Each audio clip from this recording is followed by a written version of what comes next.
Hi everyone, welcome to Coffee Brew with Vratika. We have Jannat, Vasi in the house, and I'm really excited and thrilled to see what we have to share and hear and learn from Jannat today. Over to you, Jannat. A little intro about you and then we take it from there. Sure. Vratika, thank you so much for having me on the show. It's been pending since some time now, but it's really a pleasure to be here at your studio, which is so beautiful. I'm going to introduce myself. Yes, please. I'm Jannat Vasi. I'm an interior designer, and we have been running a multidisciplinary studio since over 10 years now.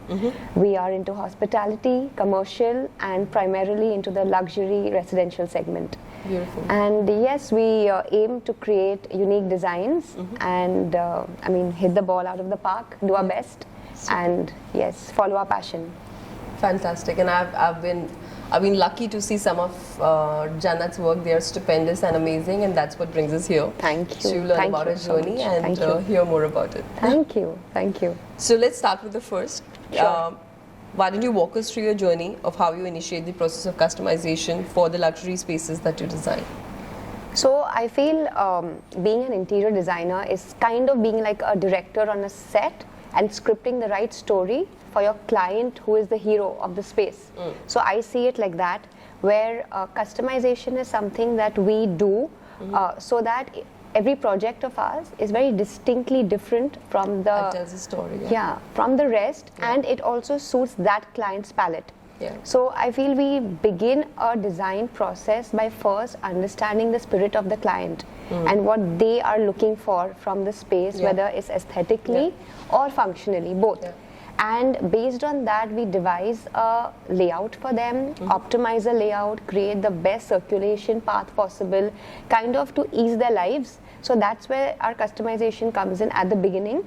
And then moving forward, I think for every element in a space to kind of have a conversation with each other and to also have the right design language, build that using my furniture design background as well, and just amalgamating that beautifully for a client to give the best version of what we can deliver for the space, I feel is where customization and that finesse kind of comes into play. What are the maximum number of revisits to a design you've done with the client? Like, maybe I'm talking about your hardest client ever, but what's it like and what was the learning or how was the process like?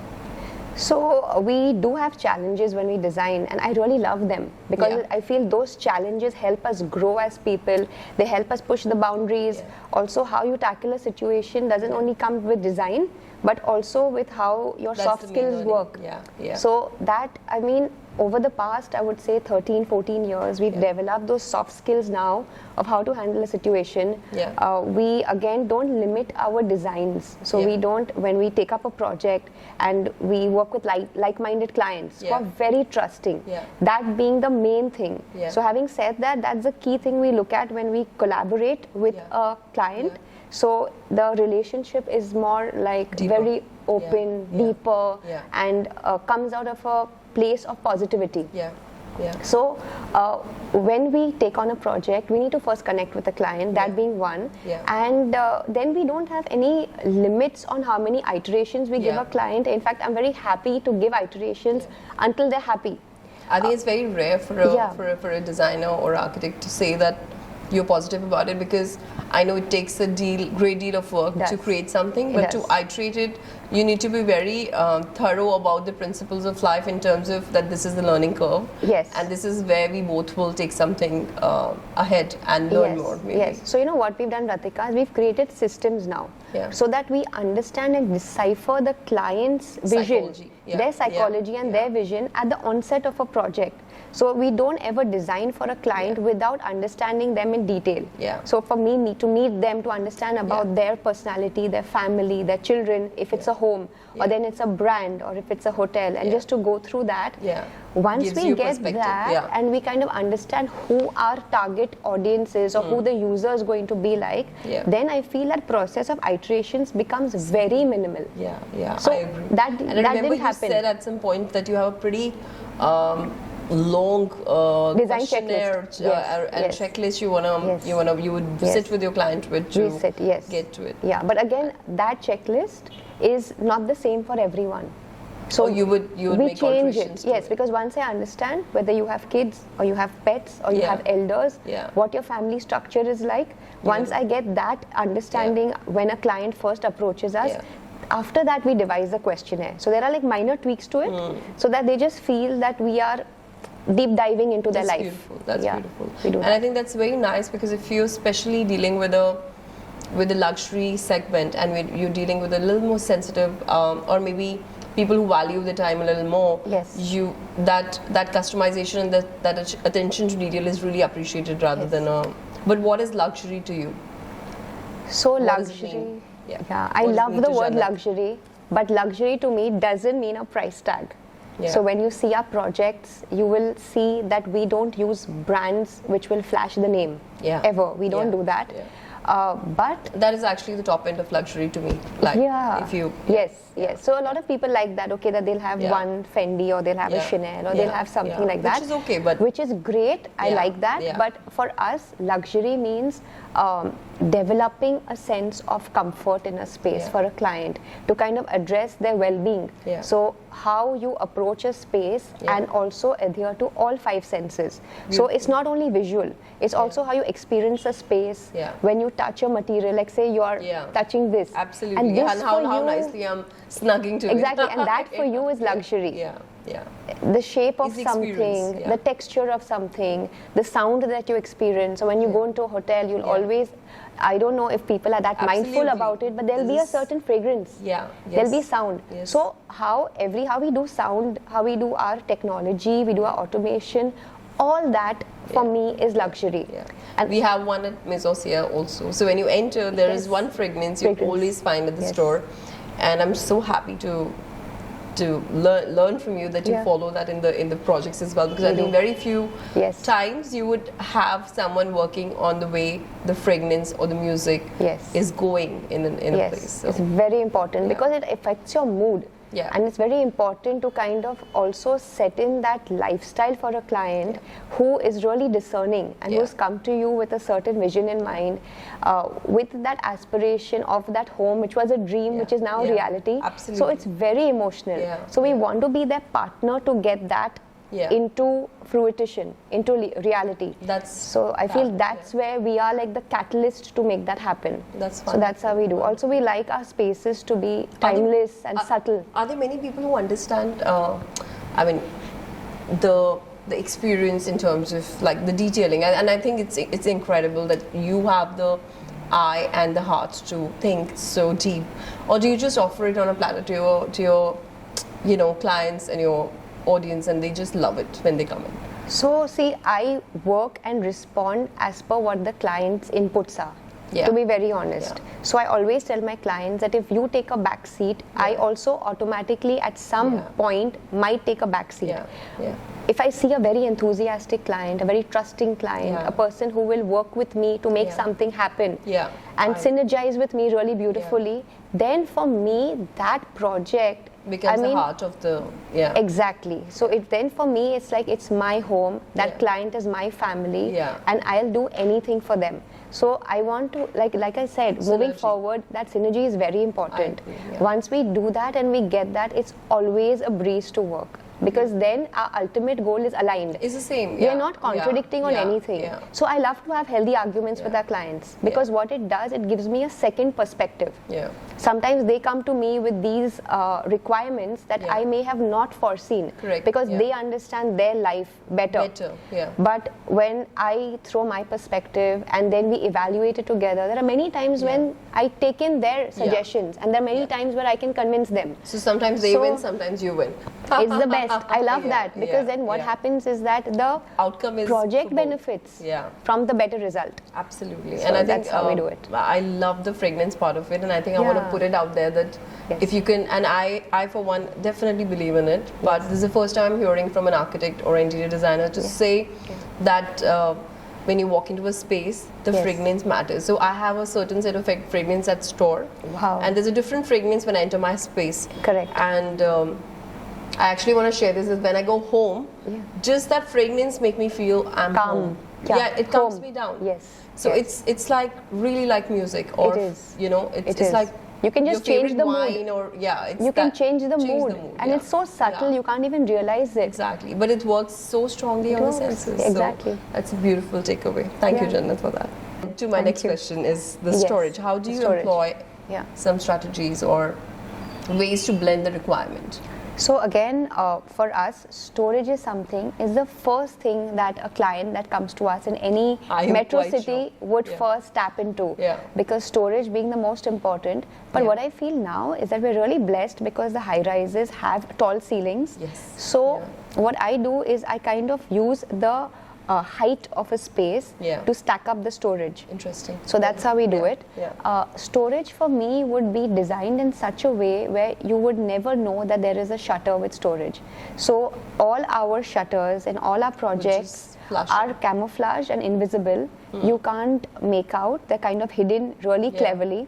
So even though we have storage, the grooves are designed in such a way that they are a part of the design. Wow. So that's how we do our storage, we do our handles, we get into every detail of how a space operates. We do that. Our consoles or our cabinets, all of that have storage, but many times it happens that except for the client and me, a user doesn't know there is storage there. That's amazing, So we do that, and I feel that is something which is most important because then the space is clutter-free. The space is clean and the design can then stand out, and that could be your hero or wow moment. So we just flush the storage in, Flush it in, we do that. Also what we do sometimes is, another thing that we do that's I feel quite clever is that when we have wardrobes, that wall we don't erect. So we save 6 inches and we just have the back of the wardrobe as your wall, as a partition between 2 spaces. That's amazing. So that what happens is that 6 inches compounds many times over and then saves a lot of square footage in a home. It's very smart actually. We do that. I think I've never seen anybody doing it, but it's such a good idea because your wardrobe is kind of a partition itself, right? Yes, and also what we sometimes do is we create half walls in a space between 2 rooms, for example. So one half, like say the bottom can be accessed from one side and the top can be accessed from the other side. Oh my God, these are, but again, because the shutters are full, no one would ever know that this happens. But when you open it, you can tell. Wow. So these are just some things we do. But for me, very interesting. Thank you. For me, multifunctional furniture and space-saving furniture is very big. I don't think, Vratika, I've done any project where we've not done this. And this is nothing to do with your space, you're not constrained. I just feel that opening up a space, having movable walls, is what you do in design, that spatial planning. Drop-down beds, whether it's extendable furniture, whether it is, like I told you, pocket partitions. There's a lot that we do which kind of helps in storage because you conceal everything, but it also gives you a lot of open space to then use it as a multifunctional room. Absolutely, and I totally agree to you. In fact, what I've learned over the years is it's not the lack of space that makes you want more space.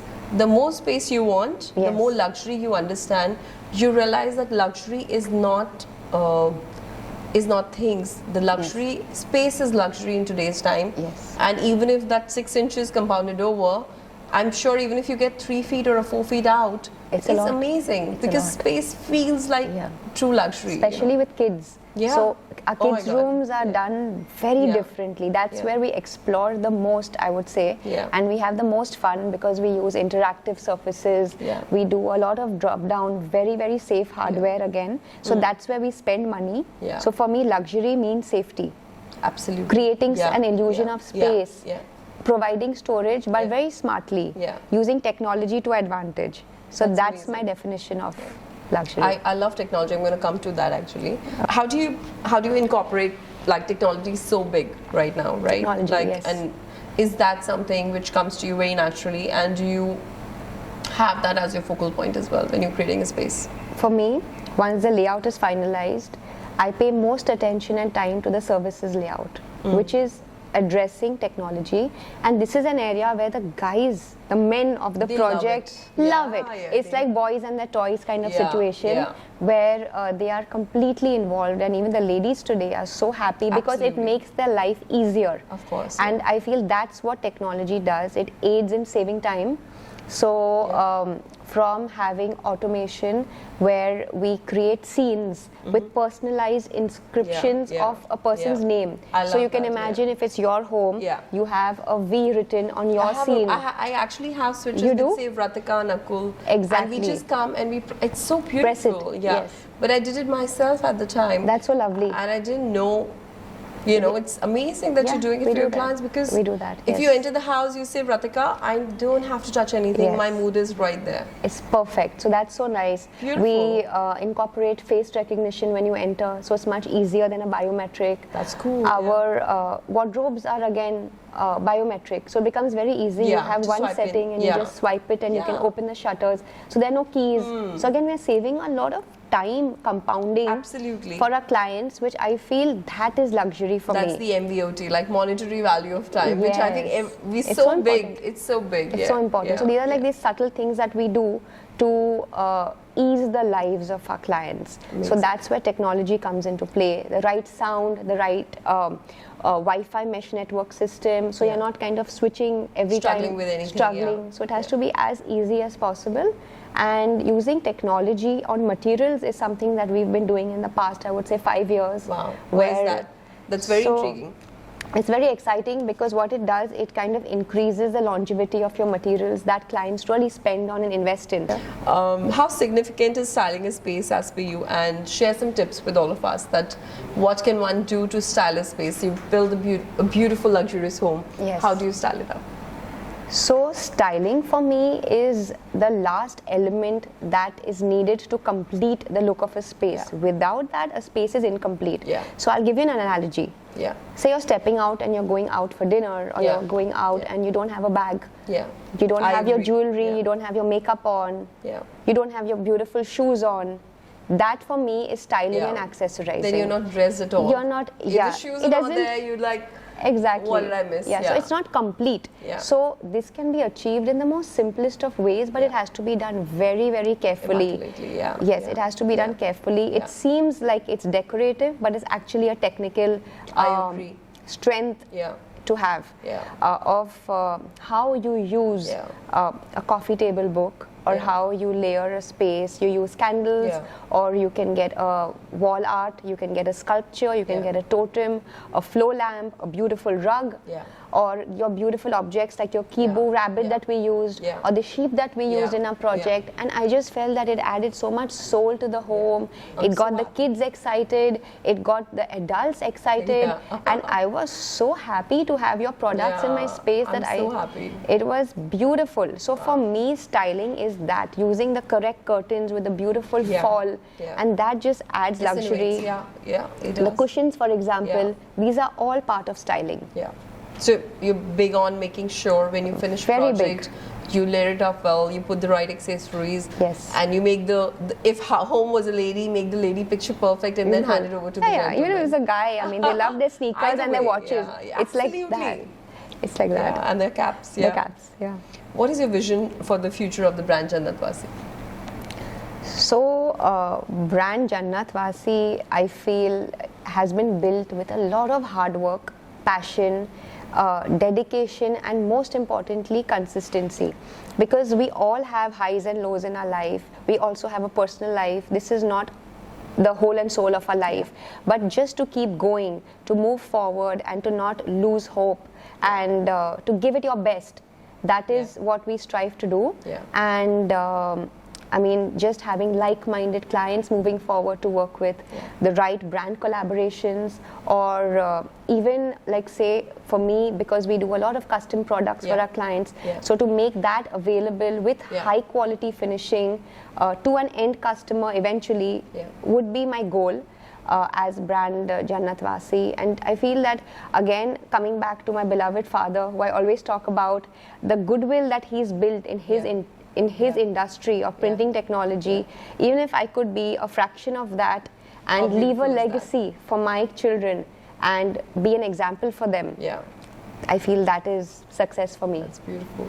And I think this was my next question. What's your dream? And I believe this answers it all. And what a noble and a beautiful dream, Jannat. Thank you so much. It's amazing to chat with you. Thank you, I Vratika. love my conversation. Thank you, likewise. All of you all too. And thank you so much for being here. Thank you for having me. And I look forward to many more interactions. Yes. Just between the two of you, and maybe some for our show. Yes, Thank of course. Thank you. Thank you so much for watching. See you later.